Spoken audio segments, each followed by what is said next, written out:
সে যদি আল্লাহ আমি উপরের বসের নির্দেশ পালন করছি মাত্র, এই কথা বলে কুল পাবে না যে আল্লাহ আমি তো চাকরি রক্ষা করেছি, তো বস সহকারে জাহান্নামে যাবে। গোটা পৃথিবীর সব মানুষের যদি জড়িত থাকে একজন মানুষের হত্যায়, নট অনলি বিচার করবেন, আল্লাহ তাআলা কিয়ামতের দিনে বিচার দিবসের কার্যক্রমে শুরুই করবেন মানুষ খুনের বিচার দিয়া, যে সে ব্যক্তি চিরকাল জাহান্নামে থাকবে যদি সে মনে করে এই খুন করার রাইট তার আছে, এই অধিকার মনে করে যদি সে হত্যা করে, এটাকে যদি বৈধ সে মনে করে, তাহলে সে বেঈমান, সাথে সাথে কাফের হয়ে যায়। সে নামাজ পড়তে পারে, দায়ী থাকতে পারে, হজ করতে পারে, ওমরা করতে পারে, সে আল্লাহর খাতে মুসলমান না যদি কোনো মানুষকে হত্যা করে। মানুষ সম্মানিত, এমনকি যদি মানুষ অমুসলিম হয়, কাফিরও হয়, আল্লাহর প্রতি অবিশ্বাসীও হয়, এজ এ মানুষ তিনি একটা রেসপেক্ট পাওয়ার হক রাখেন। আপনি চাইলেই একজন অন্য ধর্মাবলম্বী মানুষ হলে, আল্লাহর প্রতি বিদ্রোহী বা আল্লাহর প্রতি অবিশ্বাসী মানুষ হলেই আপনি তার জীবনের হানি, আপনি তার সম্পদের হানি করতে পারেন না। একটি প্রসিদ্ধ হাদিস আমরা অনেকে বারবার হয়তো শুনে থাকবো। প্রিয় নবী সাল্লাল্লাহু আলাইহি সাল্লামের সামনে দিয়ে একজন ইয়াহুদীর লাশ নিয়ে যাওয়া হচ্ছিল। নবী করিম সাল্লাল্লাহু আলাইহি সাল্লাম সে লাশটির প্রতি সম্মান প্রদর্শন করলেন। তাকে বলা হলো, হে আল্লাহর রাসূল, এটা তো ইয়াহুদীর লাশ, অমুসলিম, মুসলমানদের দুশমন, তার লাশ, আপনি লাশের প্রতি রেসপেক্ট প্রকাশ করলেন। তখন নবী করিম সাল্লাল্লাহু আলাইহি সাল্লাম বলেছেন, আলাইসাত নাফসা, এই লাশটি কোনো মানুষ নয় কি? এটা তো একটা মানুষ, অতএব এজ এ মানুষ সে একটা রেসপেক্ট, আমার মর্যাদা আমার পেতে পারে। নবী করিম সাল্লাল্লাহু আলাইহি সাল্লাম পৃথিবীতে রাষ্ট্র ক্ষমতা পাওয়ার পর বা মদিনাবাসীর দায়িত্ব পাওয়ার পর যতদিন তিনি বেঁচে ছিলেন, তারপরে তার 4 খলিফা মিলে যে 30 বছর শাসন করেছেন মুসলিম বিশ্বকে, এই পুরো সময়টার মধ্যে আপনি একটি বারও দেখতে পাবেন না যে মুসলিম তো বটেই, অন্য ধর্মাবলম্বী কোনো মানুষকে অসম্মান, অপমান, অপদস্থ হতে হয়েছে শুধু এই জন্য যে সে অন্য ধর্মাবলম্বী বা ভিন্ন মতের হলে তাকে নানা যুক্তি দিয়ে, নানা ট্যাগ দিয়ে তার রক্তকে হালাল করা, তার ইজ্জত নষ্ট করাকে হালাল করা, এরকম কোন দৃষ্টান্ত ইসলামের সোনালী যুগের স্বর্ণ মারবদের মধ্যে কেউ কল্পনাও করত না। এতটা সম্মান আল্লাহ তাআলা মানুষকে দিয়েছেন, এতটা মর্যাদা আল্লাহ তাআলা মানুষকে দিয়েছে। নবী করিম সাল্লাল্লাহু আলাইহি সাল্লামের একটি ঐতিহাসিক হাদিস রয়েছে, আপনারা অনেকেই শুনে থাকবেন। তিনি বলেছেন, কাবাকে লক্ষ্য করে বলেছেন, ওয়াল্লাযী নাফসু মুহাম্মাদিন বিয়াদিহি, হে কাবা শুনে রাখো, মুহাম্মাদের প্রাণ যে মালিকের হাতে, তার শপথ করে বলছি, লা হুরমাতুল মুমিনি আদম ইনদাল্লাহ হুরমাতাম মিনক, তুমি কাবার যে মর্যাদা আল্লাহর কাছে, একজন ইমানদারের জীবন, তার সম্মান, তার মর্যাদা, তার সম্পদ, এই সব কিছুর মর্যাদা এবং সম্মান আল্লাহর কাছে হে কাবা তোমার চাইতেও বেশি। অবলীলায় আজ আমরা আমাদের সেই সহজাত, আমাদের সেই মুসলিম ভাইদেরকে বা মানুষ হিসেবে আমরা যারা পৃথিবীতে আছি, মানুষ ভাইদেরকে আমরা অসম্মান করি, অপদস্থ করি, মিথ্যাচার করি, মিথ্যা ব্লেম দেই, মিথ্যা ট্যাগ লাগাই, তাদেরকে খুন করি, তাদের রক্ত ঝরাই, তাদের সম্পদের হানি করি। আমাদের বিবেক বাঁধে না। কেন বিবেক বাঁধে না? কারণ আমরা মানুষ না। আমরা মানুষরূপী, কিন্তু আসলে আমরা মানুষ না। দ্বিতীয়ত আমরা নামধারী মুসলমান, আসলে আমরা মুসলমান। যদি কেউ নিজেকে মুসলমান দাবি করে এবং সত্যিই তিনি যদি ইসলাম ধারণ করেন, তার যদি বিশ্বাস থাকে যে আল্লাহর সামনে আমাকে দাঁড়াতে হবে, তাহলে কোনো মানুষের 1 ফোঁটা রক্ত তার দ্বারা অন্যায়ভাবে জড়তে পারে না। কারোর দ্বারা যদি এটা অবলীলায় হতে থাকে, এটা যদি তার কাছে কোনো ব্যাপার না হয়, তার বিত্ত বৈভব রক্ষা করবার জন্য, তার স্বার্থ হাসিল করবার জন্য, যেই কোনো উদ্দেশ্যে মানুষের রক্ত ঝরানটা যদি কারোর কাছে ডাল ভাত হয়, এটা যদি তার কাছে কোনো দোষের বিষয় না হয়, সে মানুষ না, সে মুসলমান না। আজ আমাদের সমাজের চতুর্দিকে যদি তাকান, এই সমস্যাটা আপনি দেখবেন গোটা সমাজকে আজ গ্রাস করে ফেলেছে। গোটা সমাজে আজ এই সমস্যা ছেয়ে গেছে। প্রতিটা মানুষ স্বার্থের জন্য নিজের আপন ভাইকে পর্যন্ত মানুষ শত্রু হিসাবে ট্রিট করে তার জীবনহানি করতে মানুষের বিবেক বাঁধে না। এরকম পরিস্থিতি হয়েছে কি হয়নি?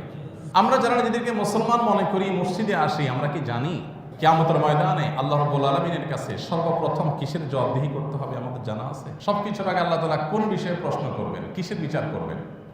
ইবাদতের মধ্যে নামাজ, আউয়ালু মা ইউহাসাবু বিহিল আবদু ইয়াউমুল কিয়ামাতি আস-সালাহ। কিয়ামতের দিন সর্বপ্রথম নামাজের হিসাব নেওয়া হবে, এটা হলো ইবাদতের মধ্যে।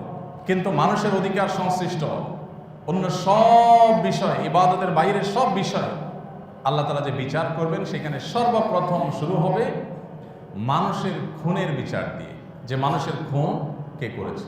আপনি নিজে খুন করেছেন অথবা খুনির সহায়তা করেছেন, সাহায্য করেছেন, সমর্থন করেছেন, সাপোর্ট করেছেন, ইনিয়ে বিনিয়ে সেটাকে বৈধ করার চেষ্টা করেছেন, সমান অপরাধী, দায় সমান। নবী করিম সাল্লাল্লাহু আলাইহি ওয়াসাল্লামের একটা হাদিস, গায়ের পশম দাঁড়িয়ে যাওয়ার মতো। আমরা অনেকে হয়তো আগে শুনে থাকবো, দুনিয়ার আদালতে, পৃথিবীর সব দেশের আদালতে একজন মানুষ খুন করতে যদি 10 জন 5 জন মানুষ জড়িত থাকে, সাধারণত সরাসরি যে খুন করে, সরাসরি যে গুলি করে, সরাসরি যে ছুরি মারে, এরকম যারা, তাদেরকে হয়তো সর্বোচ্চ শাস্তি দেওয়া হয়, চরম শাস্তি দেওয়া হয়, মৃত্যুদণ্ড যেখানে আছে সেখানে মৃত্যুদণ্ড দেওয়া হয়। আর যারা সহযোগী ভূমিকায় থেকেছে, সরাসরি প্রত্যক্ষভাবে সে এই খুনের সাথে জড়িত ছিল না, তাদেরকে সাধারণত বিভিন্ন মেয়াদে সাজা দেওয়া হয়, যাবজ্জীবন দেওয়া হয়, কারাদণ্ড দেওয়া হয়। আমরা কি জানি নবী করিম সাল্লাল্লাহু আলাইহি ওয়াসাল্লাম বলেছেন, একজন নিরপরাধ মানুষ হত্যা করার জন্য যদি গোটা পৃথিবীর সমস্ত মানুষ জড়িত হয়, এটা লিটারালি হয়তো সম্ভব না। সব মানুষ একজনকে কিভাবে খুন করবে? যদি কথার কথা যে গোটা পৃথিবীতে যত মানুষ আছে, সব মানুষ একজন মানুষের খুনের সাথে জড়িত থাকে, কেউ প্রত্যক্ষভাবে, কেউ পরোক্ষভাবে, কেউ হাত ধরে রেখেছে, কেউ অন্য কিছু করেছে, কেউ এটাকে ধামাচাপা দেওয়ার চেষ্টা করেছে, কেউ এটাকে বৈধ করার চেষ্টা করেছে, কেউ ব্লেম দিয়ে ওই লোকটাকে খুন করাকে হালাল করেছে। যে যেভাবে জড়িত হয়েছে, একটা মানুষের খুনের জন্য গোটা পৃথিবীর সব মানুষ যদি জড়িত হয়, নবী করিম সাল্লাল্লাহু আলাইহি ওয়াসাল্লাম বলেছেন যে লা আকুব্বাহুমুল্লাহু ফিন্নার, তাদের সবাইকে, গোটা বিশ্বের সব মানুষকে ওই একজন মানুষ হত্যার দায়ে আল্লাহ তাআলা জাহান্নামে দিবেন। লাউ আন্না আহলাস সামাই ওয়াল আরদ, শুধুমাত্র জমিনবাসী না, আসমানে যারা আছেন ফেরেশতাদের সংখ্যা অগণিত, এই অগণিত সংখ্যক তারাও যদি জড়িত হয়, তারা তো জড়িত হতে পারেন না। আল্লাহ রাব্বুল আলামিন মানুষের জীবনের মূল্য এত বেশি দিয়েছেন, এত বেশি রেখেছেন, আল্লাহর কাছে এত বেশি মর্যাদাবান মানুষ। আজ সে মানুষের মূল্য সবচাইতে কম। মানুষের কোনো দাম নাই, সব কিছুরই দাম আছে, বাট মানুষের কোনো মূল্য নাই। আপনি বলবেন যে আমি তো খুন করি না, আপনি মানুষের সম্মান হানি করেন না? হয় না আমাদের দ্বারা? একজন রিক্সা চালক চুল থেকে নুন খসছে, আমি তাকে মানুষের সামনে অপমান করে দিলাম, আমার গায়ে জোর আছে, করি না আমরা? যার যেখানে পাওয়ার আছে সেখানে সে পাওয়ার খাটে। নবী করিম সাল্লাল্লাহু আলাইহি ওয়াসাল্লামের ঐতিহাসিক হাদিসটি আমাদের খুব বেশি মুখস্থ থাকা দরকার। তিনি বিদায় হজের ভাষণে বলেছেন যে, মনে রাখবে, তোমাদের সবার জীবন, তোমাদের সম্পদ এবং তোমাদের সম্মান, এই তিনটি জিনিস আল্লাহ রাব্বুল আলামিনের কাছে এত সম্মানিত, কাহুরমাতি ইয়াউমিকুম হাদা ফি বালাদিকুম হাদা ফি শাহরিকুম হাদা আও কামা ওয়ারাদা ফিল হাদিস। নবীজি বলেছেন, আরাফাতের ময়দানের দিনটি ছিল জুমার দিন, শুক্রবার। তিনি বলেছিলেন, আজকের দিনটি একে তো জুমাবার, আবার আরাফাতের দিন। আজকের জায়গাটি আরাফাতের ময়দান, আর এই মাসটি হলো জিলহজ মাস, সম্মানিত মাস, হজের মাস। তিনি বলেছেন, এই জায়গা যেরকম সম্মানিত, এই মাস যেরকম সম্মানিত, এই দিবসটি যেরকম সম্মানিত, মানুষের জীবন, তার সম্পদ এবং তার সম্মান, এই তিনটা জিনিস আল্লাহর কাছে সেরকম সম্মানিত। এই জন্য কেউ যদি কোনো মানুষকে অপমান করে, আমরা সাধারণত এটাকে অপরাধ মনে করি না। মানুষ কোন অপরাধ এটা আমরা জানি, কিন্তু মানুষকে বেইজ্জত করা, লাঞ্ছিত করা, অপমানিত করা, ছোট করা, মিথ্যা তার নামে অভিযোগ দেওয়া, তাকে সমাজের মানুষের কাছে হেয় করা, এগুলোকে আমরা তেমন কোনো দোষের বিষয় মনে করি না। এর প্রত্যেকটা বিষয় আল্লাহ তাআলার কাছে অনেক গুরুত্বপূর্ণ। কোনো মানুষের নামে আপনি একটা মিথ্যা কথা রটাই দিলেন, শুধুমাত্র গ্রুপিং আছে, মহল্লা ভিত্তিক গ্রুপিং আছে, মসজিদ ভিত্তিক গ্রুপিং আছে, মাদ্রাসা ভিত্তিক গ্রুপিং আছে, স্কুল কলেজ ভিত্তিক গ্রুপিং আছে, রাজনৈতিক গ্রুপিং আছে, নানা গ্রুপিং আমাদের সমাজে। মানুষ হিসাবে মানুষ একসাথে থাকতে গেলে গ্রুপিং হতে পারে। দেখা যায় যে অন্যের ব্যাপারে একটা মিথ্যা অপবাদ তিনি বলেন নাই, তার নামে একটা মিথ্যা কথা রটাই দিলাম, এটা আমাদের কাছে কোনো ব্যাপার না। আল্লাহ সুবহানাহু ওয়া তাআলা বলেছেন, তাহসাবুনাহু হাইয়িনা, তোমরা আরেকজনের চরিত্রে কালিমা দেওয়াটাকে খুব সাধারণ বিষয় মনে করো, সচরাচর এরকম করো, নামাজি মানুষও করো, ওয়া হুয়া ইনদাল্লাহি আযীম। অথচ কারোর চরিত্রে কালিমা রেপন করার বিষয়টা আল্লাহ তাআলার কাছে অনেক বড় ব্যাপার, এটা কোনো ছোটখাটো বিষয় নয়। আল্লাহ রাব্বুল আলামিন গোটা কোরআন জুড়ে মানুষের মর্যাদা সম্পর্কে অনেক আলোচনা করেছে, অনেক জায়গায় আলোচিত হয়েছে। নবী করিম সাল্লাল্লাহু আলাইহি ওয়াসাল্লাম যে সমস্ত হাদিস রয়েছে সেগুলো আমাদের সামনে একেবারে দিনের আলোর মতো পরিষ্কার, যে একজন মানুষের জীবন, তার সম্পদ এবং তার মর্যাদা এগুলো আল্লাহর কাছে কত বেশি সম্মানিত। মানুষের হক যখন আমরা নষ্ট করি আমাদের বিবেক বাঁধে না। আমরা বেশিরভাগ মানুষই দেখবেন নিজেকে মুসলিম শুধু দাবি করেন তা না, মুসলিম হিসাবে প্র্যাকটিস ইসলামকে করার চেষ্টা করেন। দেখবেন যে নামাজ পড়ার চেষ্টা করেন, দাড়ি রাখার চেষ্টা করেন, আপনার জুব্বা পরার চেষ্টা করেন, কিন্তু তিনি মানুষের হক মারতেছেন, ঘুষ খাচ্ছেন, অন্যায়ভাবে মানুষের সম্পদ আত্মসাৎ করছেন, মানুষকে ঠেকিয়ে নিজের স্বার্থ হাসিল করছেন। এগুলো দেখবেন আজকাল ডাল ভাত হয়ে গেছে। এবং বিশেষ করে আমাদের সমাজে এই মিশ্র প্রকৃতির মুসলমান যারা নিজেকে মুসলমান দাবি করছে, আবার আচার আচরণ মুসলমান তো দূরের কথা, মানুষ তো দূরের কথা, প্রাণীকে হারানোর মতো, পশু পাখিকে হারানোর মতো আচরণটা, সেটা অন্যের সম্পদ আত্মসাৎ করে হোক, আরেকজনের সম্মানহানি করে হোক, এটা আমরা অহরহ করছি। কারণ আমরা এটার গুরুত্ব বুঝি না। আমরা দাড়ির মূল্য বুঝি, আমরা টুপির মূল্য বুঝি, আমরা জুব্বার মূল্য বুঝি, আমরা নামাজের মূল্য বুঝি, কিন্তু আমরা মানুষের মূল্য বুঝি না। আমরা এর আগে বারবার আপনাদেরকে বলেছিলাম, ইসলাম বিশ্ববিদ্যালয় কুষ্টিয়ার হাদিস ডিপার্টমেন্টের প্রফেসর ছিলেন ডক্টর খন্দকার আব্দুল্লাহ জাহির রহমতুল্লাহ আলাইহি, অনেক আগে রোড অ্যাক্সিডেন্টে মারা গেছেন। এদেশের প্রতিনিধিশা আলেমী দ্বীনদের মধ্যে থেকে অন্যতম সর্বজন শ্রদ্ধেয় মানুষ ছিলেন। স্যার একটা কথা বলতেন যে ইসলামের উপরে দেশে বিদেশে পড়াশোনা করে, উচ্চতর ডিগ্রি নিয়ে ইসলামের উপরে বিশ্ববিদ্যালয়ে অধ্যাপনা করে আমার যত নলেজ তৈরি হয়েছে, আমার যত জ্ঞান অর্জন হয়েছে, তার সব কিছুর যদি আমাকে আপনি সামারি বলতে বলেন, যে আপনি এক কথা ইসলাম বলেন, তো আমি আপনাকে 2 লাইনের ভিতরে ইসলামের সামারি বলবো। প্রথম লাইন হলো যে মানুষের ইমানের পর মেন ফরজ কাজগুলো, পাঁচ ওয়াক্ত নামাজ, যাকাত ইত্যাদি, এগুলোর পর আল্লাহকে খুশি করার সবচেয়ে শর্টকাট ওয়ে এবং সবচেয়ে সহজ উপায় এবং পদ্ধতি হলো মানুষের উপকার করা। আর আল্লাহকে অসন্তুষ্ট করে জাহান্নামে যাওয়ারও সবচেয়ে সংক্ষিপ্ত ওয়ে হলো বড় বড় মেন যে কুফরি, নেফাক, এই অপরাধগুলোর পর মানুষকে ক্ষতি করা, মানুষের কষ্ট দেওয়া, মানুষের অধিকার নষ্ট করা, এটা জাহান্নামে যাওয়ার সবচেয়ে সংক্ষিপ্ত রাস্তা। বহু লম্বা দাড়ি নিয়ে, বহু নামাজ নিয়ে, বহু তাসবিহ নিয়ে, বহু তেলাওয়াত নিয়ে, বহু আমল নিয়ে মানুষ জাহান্নামে যাবে। সমাজে হাজী সাহেব, গাজী সাহেব হিসাবে মানুষ জানবে, কিন্তু তিনি জাহান্নামী। কেন? কারণ তিনি মানুষের পিছনে লাগছেন, ষড়যন্ত্রে লিপ্ত হয়েছেন, অন্যায় করেছেন, অপবাদ দিয়েছেন, মিথ্যাচার করেছেন, মানুষের সম্মান নষ্ট করেছেন, হক নষ্ট করেছেন, অধিকার মেরেছেন, যেখানে যেখানে পেয়েছেন সেখানে তা করেছেন। ভাইরা আমার, আজ চতুর্দিকে মানুষের জীবনের কোনো মূল্য আমরা দেখতে পাচ্ছি না। আমাদের প্রিয় জনপদে আমরা দেখছি যে আজকে নতুন নয়, বহুদিন থেকে কালচার আমাদের সমাজে বেড়ে উঠেছে যে মানুষের কোনো মূল্য নাই। এখন আর 1-2জন মারা গেলে সাধারণত আমাদের পত্রপত্রিকা বা আমাদের মিডিয়াগুলো সেটাকে ভালো করে নিউজ করতেও দেখা যায় না। দেখা যায় ছোট্ট করে সাইড দিয়ে আপনার ছোট কলামে নিউজ আসে। আর যদি 10জন, 20জন, 30জন, 50জন মারা যায়, তাহলে সেক্ষেত্রে সেটা লিড শিরোনামে আসে। কারণ ওই যে বাংলা একটা কথা আছে, মাছের মায়ের পুত্র শোক নাই। কারণ মাছের এত ডিম হয়, এত বাচ্চা হয়, কোথায় কোনটা মরলো, কোথায় কোনটা শেষ হলো, এগুলো দেখার টাইম মাছের নাই। এখন বাঙালি মায়েরও এত সন্তান, এত মানুষ এদেশে, কোথায় কতগুলো মরে থাকলো, এগুলো দেখার মতো ফুরসত আমাদের দায়িত্বশীলদের। নবী করিম সাল্লাল্লাহু আলাইহি সাল্লাম বলেছেন, লাকাতুল মুমিনিন আযম ইনদাল্লাহি মিন যাওয়ালিদ দুনিয়া। একজন ইমানদার, একজন মুসলিম, তাকে হত্যা করা, তাকে খুন করা, এটা গোটা পৃথিবী শেষ হয়ে যাওয়া, গোটা পৃথিবীর পতন হয়ে যাওয়ার চাইতে আল্লাহর কাছে ভয়াবহ ব্যাপার। গোটা পৃথিবী যদি পতন হয়ে যায়, যাক, তবু যেন একজন মানুষের জীবনহানি না হয়, একজন মানুষের জীবন মূল্য এত। কিন্তু আজকাল আমাদের সমাজে আপনি দেখবেন যে খুন নুনের চাইতে সস্তা হয়ে গেছে, খুন নুনের চাইতেও সস্তা হয়ে গেছে। সর্বত্র সামান্য একটু মনোমালিন্য, রেশারেশি আছে, ভাঁটে খুনে দিয়ে খুন করে ফেলা হচ্ছে কি হচ্ছে না। সামান্য একটু রাজনৈতিক দ্বন্দ্ব আছে, বাস ফেলে দিচ্ছে, তাকে খুন করে ফেলছে। হয়তো ধর্মীয় কোনো দ্বন্দ্ব আছে, ভিন্ন মত আছে, সুযোগ পেলে প্রতিপক্ষকে শেষ করে দিচ্ছে। পাকিস্তানে আপনি দেখবেন মসজিদে মসজিদে বোমা হামলা হয়, জানাজার নামাজে বোমা হামলা হয়। কেন? শিয়া সুন্নি ভিন্ন মত আছে, এই ভিন্ন মতকে কেন্দ্র করে আপনার মানুষ খুন করে ফেলছে। ধর্মের নামে, রাজনীতির নামে, দেশপ্রেমের নামে মানুষ খুন করা হচ্ছে, কোনো ব্যাপার হচ্ছে না। অথচ নবী সাল্লাল্লাহু আলাইহি ওয়াসাল্লাম বলেছেন, লাকাতুল মুমিনিন আযম ইনদাল্লাহি মিন যাওয়ালিদ দুনিয়া।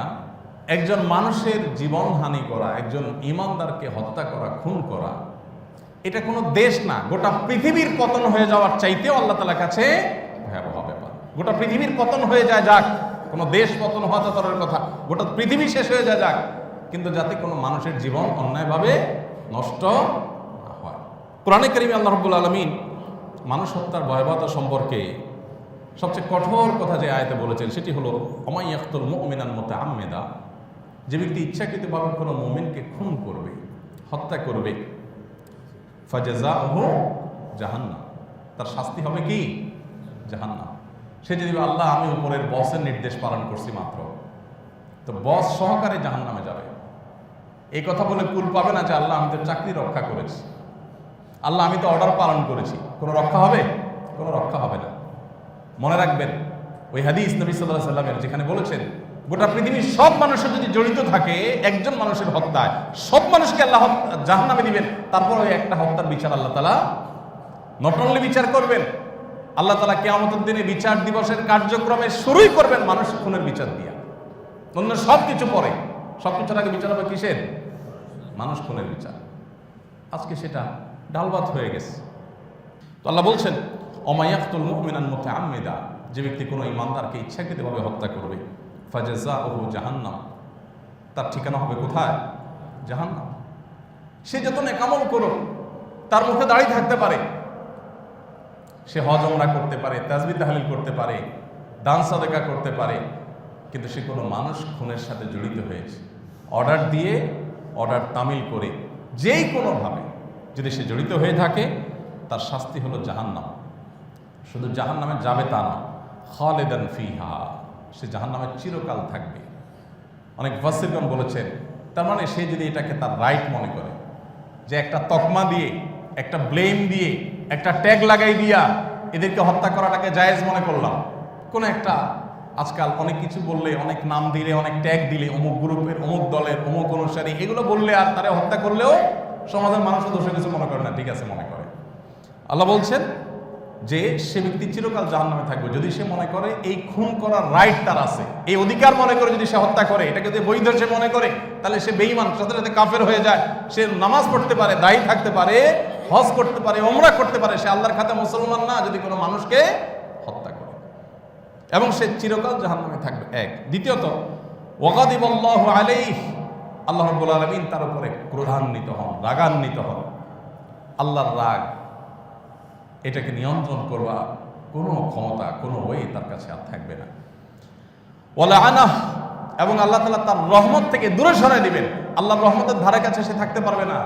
কিয়ামতের দিন বহু মানুষকে কিন্তু আল্লাহ অনুগ্রহ করবেন, অনেক মানুষকে আল্লাহ অনুগ্রহ করবেন।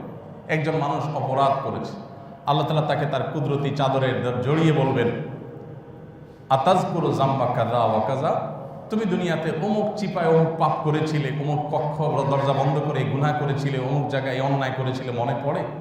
বলবে আল্লাহ হ্যাঁ।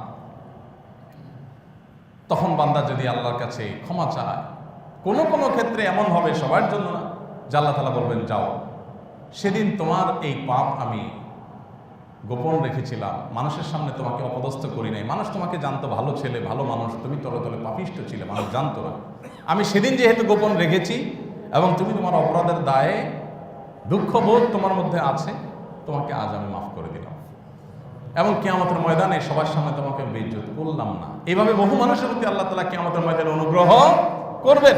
কিন্তু যারা মানুষ খুন করবে, মানুষের রক্ত নিয়ে হোলি খেলা মেতে উঠবে, নিজের স্বার্থ হাসিল করবার জন্য, নিজের স্বার্থে, নিজের প্রয়োজনে মানুষ হত্যা করা যাদের কাছে কোনো দোষণীয় মনে হবে না, এই মানুষগুলো সম্পর্কে আল্লাহ বলেছেন ওয়ালা আনা, তারা আল্লাহর রহমত থেকে দূরে থাকবে, আল্লাহ তাদের প্রতি করুণা করবেন। নাম্বার 3, ওয়া আ'আদ্দা লাহু আযাবান আযীমা, আল্লাহ রাব্বুল আলামিন তাদের জন্য মহা শাস্তি, কঠোর শাস্তি, জাহান্নামের সাধারণ শাস্তি না, সবচেয়ে কঠোর শাস্তি আল্লাহ রাব্বুল আলামিন এই মানুষ হত্যার সাথে যারা জড়িত তাদের জন্য রাখবেন। ভাইরা আমার, আমরা কি আমাদের খুব কাছাকাছি অবস্থান করছি, খুব কাছাকাছি অবস্থান করছি। মহাপ্রলয়, পৃথিবীর এই সংসার শেষ হয়ে মহাপ্রলয় হবে, সেটা ঠিক কখন হবে একমাত্র আল্লাহ ভালো জানেন। কিন্তু এটা ঠিক যে মহাপ্রলয়ের নিকটবর্তীতার কথা খুব কোরআনেই বলা হয়েছে, ইকতারাবাতিস সাআহ, কিয়ামত মহাপ্রলয় নিকটবর্তী হয়েছে। মহাপ্রলয় বা কিয়ামত নিকটবর্তী হওয়ার যে আলামত আছে 131টা বড় ছোট মিলিয়ে আলামত আছে কিয়ামতের।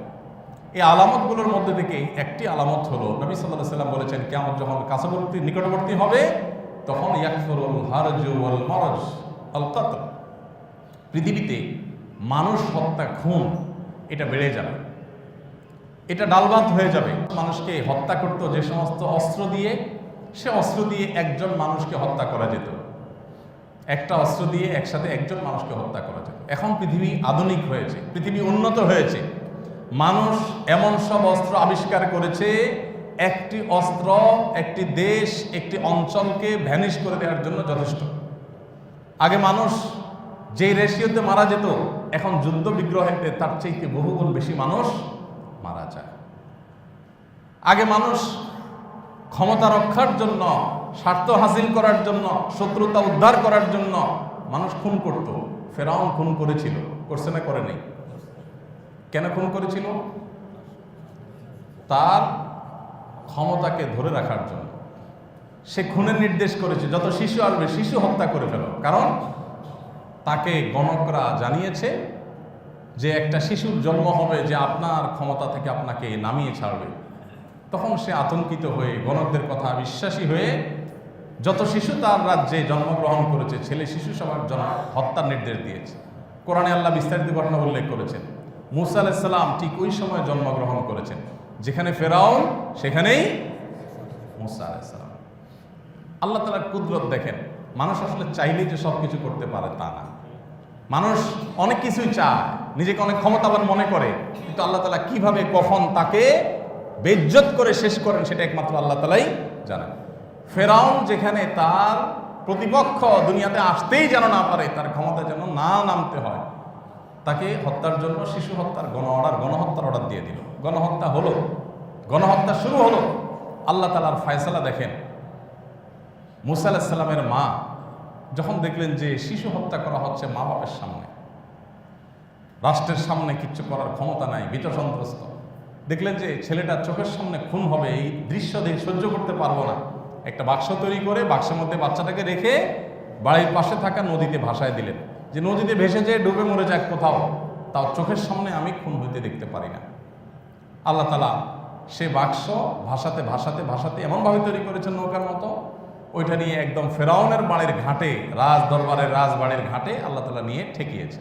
ফেরাউনের স্ত্রী আসিয়া আলাইহিস সালাতু ওয়াস সালাম, তিনি দেখে তাদের কোনো সন্তান ছিল না, ফেরাউনের ঘরে কোনো ছেলে ছিল না, তো এই জন্য তিনি ফুটফুটে সুন্দর ছেলে দেখে ঘরে নিয়ে গেলেন, নিয়ে তার স্বামীকে বললেন, দেখো এটাকে আমরা পালি।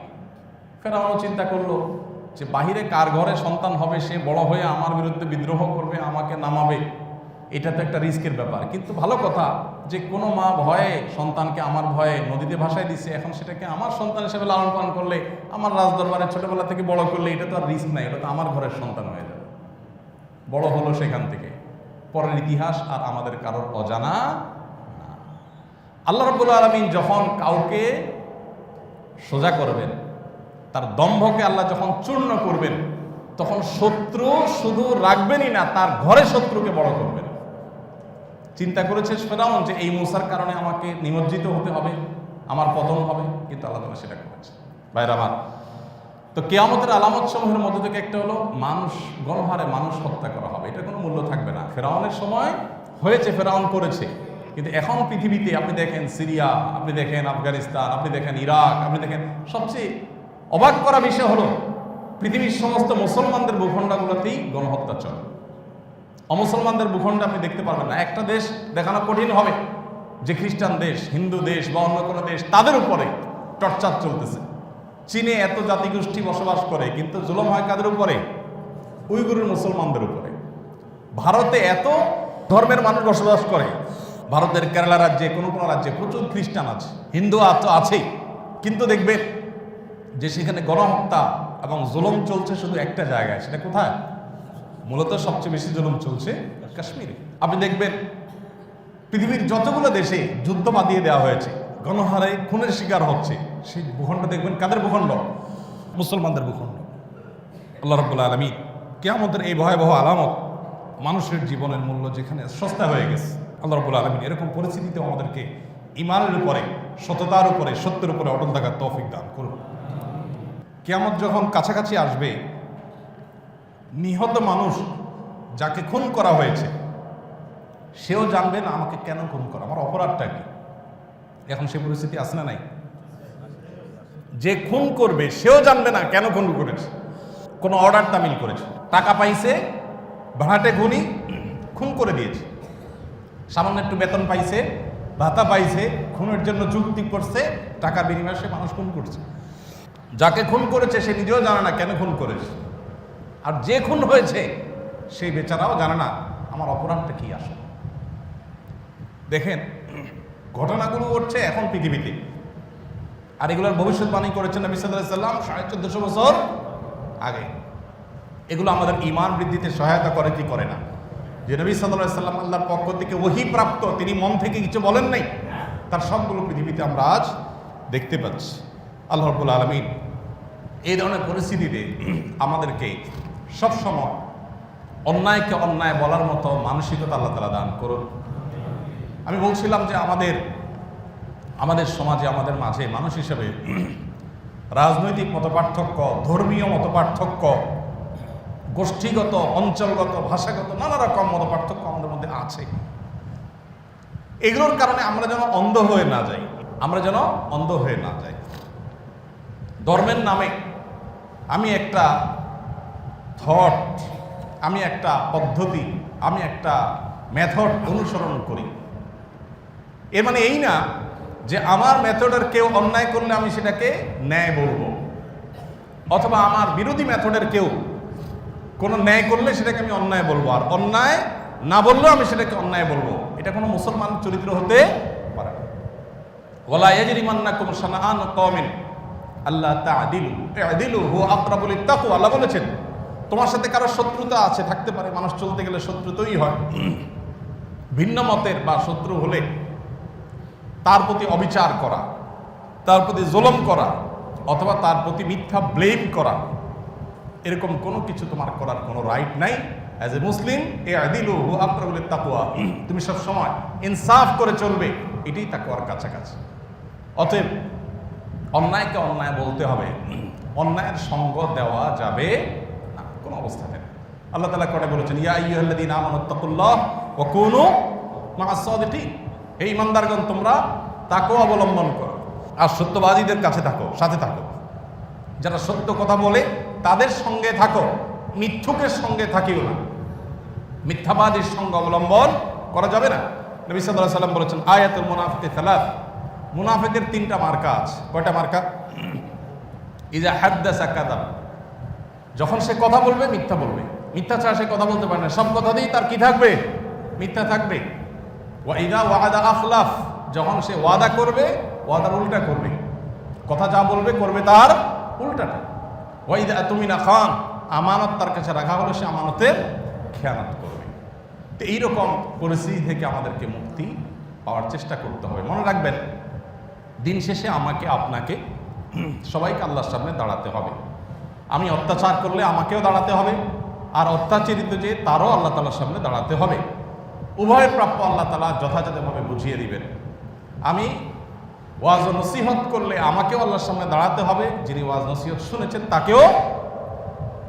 আমি ওয়াজ নসিহত করে নিজে কতটা আমল করলাম এটার জন্য যেরকম জবাবদিহিতা হবে, আমি কোন উদ্দেশ্যে করলাম সেটার জন্য যেরকম জবাবদিহিতা আছে, আপনি শুনে কি আমল করলেন, কি সেখান থেকে গ্রহণ করলেন, কি করলেন না, সেটারও জবাবদিহিতা আল্লাহর সামনে দাঁড়াতে হবে।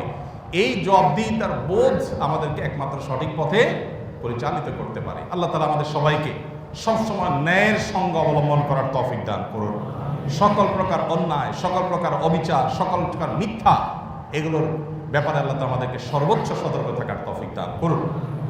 মনে রাখবেন, আল মারউ মা'a মান আহাব, মানুষ যাকে ভালোবাসবে কিয়ামতের ময়দানে তার সাথে তার হাসর হবে, তার সাথে তাকে আল্লাহ তাআলা উঠাবেন। অতএব আমি সত্যের পথে আছি না মিথ্যার পথে আছি, আমি কি জুলুমের পথে আছি না মাজলুমের সাথে আছি, এটা আমার বিবেককে জিজ্ঞাসা করতে হবে। আমি যদি মাজলুমের সাথে থাকি তাহলে এটা আমার জন্য শুভ সংবাদ, ভালো জিনিস। আর যদি জালেমের সাথে থাকি, মনে রাখবেন জালিমের জুলুমের দায়ও আমাকে বহন করতে হবে। আল্লাহ রাব্বুল আলামিন আমাদের সবাইকে এই ফিতনা সংকুল এই সময়ে আমাদের বাঁকে, আমাদের অবস্থানকে সত্য এবং ন্যায়ের সাথে আল্লাহ তাআলা যেন ভালোর পথে সর্বাবস্থা রাখেন। সত্য এবং ন্যায়ের কোনো নির্দিষ্ট ঠিকানা নাই যে অমুক জায়গায় শুধু সত্য আর ন্যায় আছে, অমুক ব্যক্তি এককভাবে সত্য আর ন্যায়ের উপর আছে। সত্য এবং ন্যায়ের একমাত্র রোল মডেল হলেন নবী সাল্লাল্লাহু আলাইহি ওয়াসাল্লাম। এছাড়া কোনো দল, কোনো গোষ্ঠী একেবারে সার্বিকভাবে সত্যের উপরে প্রতিষ্ঠিত, তাদের কোনো ভুল নাই, এটা হতে কোনোদিনই পারে না। এজন্য খুজমা সাফাদা আমা কাদার, আরবিতে এটা প্রবাদ আছে, ভালোটা গ্রহণ, মন্দটা বর্জন। এই মানসিকতা আমাদের মধ্যে থাকতে হবে। কোনো ক্ষেত্রে আমরা অন্ধ হয়ে যাব না, নিজের বিবেককে খরচ করব, আমরা সবসময় সত্যের সাথে অবস্থান করব। আল্লাহ তাআলা আমাদের সবাইকে সে তৌফিক দান করুন। আর মানুষের জীবন, মানুষের সম্পদ, মানুষের সম্মান, এই তিনটা বিষয় আমাদের জীবনের অন্যতম বড় একটা গুরুত্বপূর্ণ বিষয় থাকবে, যে এগুলোর কোনোটা যেন আমার দ্বারা হানি না হয়, নষ্ট না হয়, আমি কারোর যেন অপমানের কারণ না হই, আমি যেন কারোর সম্পদ কোনোভাবে আমি হরণ না করি অন্যায়ভাবে, সেটা হোক 10 টাকা, হোক 1 পয়সা। আমি কারোর সম্পদ আত্মসাৎ করব না, কারোর সম্মান নষ্ট করব না, আর কারোর জীবনহানি করার তো প্রশ্নই ওঠে না। এবং এই অন্যায়কারী যারা আছে তাদের অন্যায়কে অন্যায় বলতে হবে, অন্যায়কে কখনো ন্যায় বলে ধামাচাপা দিতে আমি পারি না। এর জন্য আল্লাহর কাছে আমাকে জবাবদিহি করতে হবে। আল্লাহ তাআলা আমাদের সবাইকে সত্যতা এবং সত্যতার পথে চলার তৌফিক দান করুন, এবং সকল প্রকার অনাচার, সকল প্রকার অন্যায় থেকে আল্লাহ তাআলা আমাদের সবাইকে মুক্তি দান করুন। জাযাকুমুল্লাহ খাইর। আস-সুন্নাহ ফাউন্ডেশন, উম্মার স্বার্থে সুন্নাহর সাথে।